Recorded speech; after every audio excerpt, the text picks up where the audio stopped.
once again, what we do is we do a 1 to 7 rating of the players both now, where they fit in regard to this, and also where they are potentially, where we can actually take them. What is their max that we can get them to? And this is where judgment becomes very, very important from that point of view.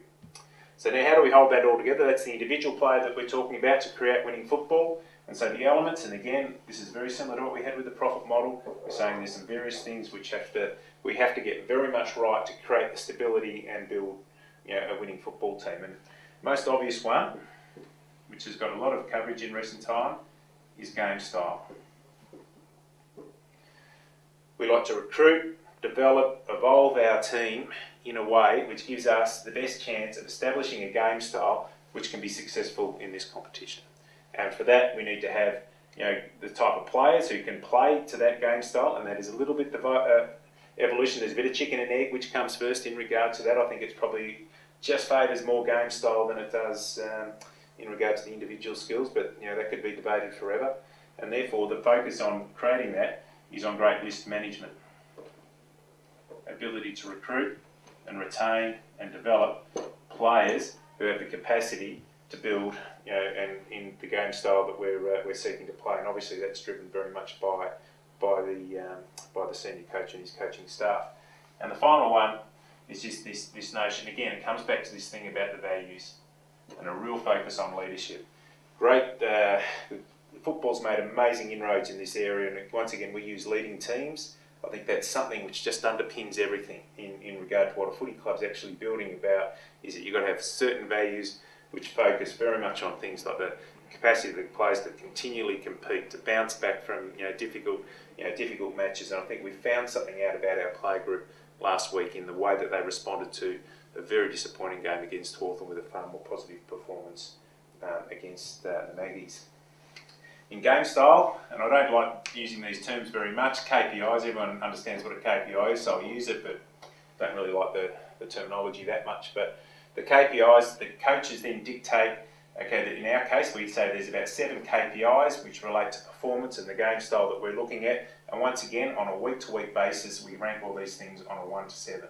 And really, from my point of view, all I'm saying, I don't need to know all of the information in behind it. If there's a pyramid of information, I'm only getting the very top of the pyramid in regard to that. All this information here needs to be filtered through.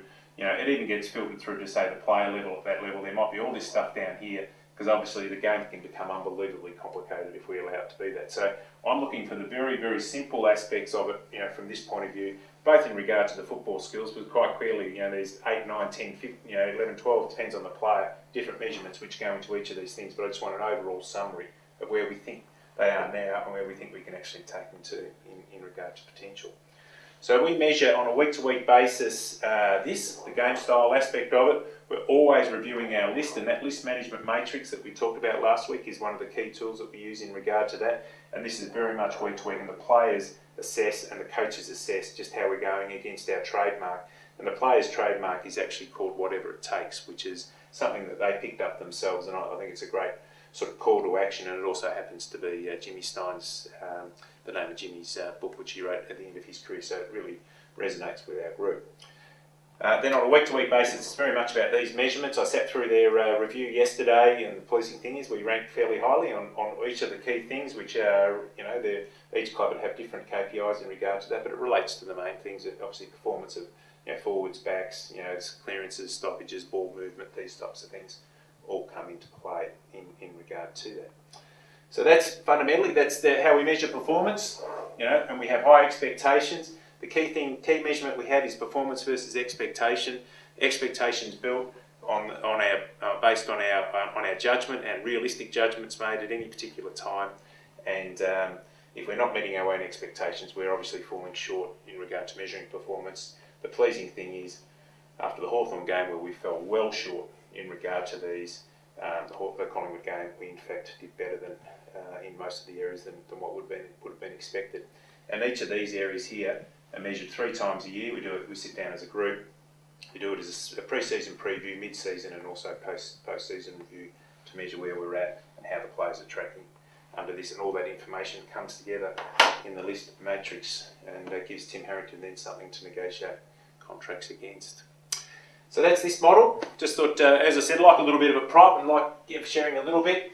When I first came back to the club, I went down to our shop and I bought for myself each of the 12 Premiership Cups, and I put them up on the shelf.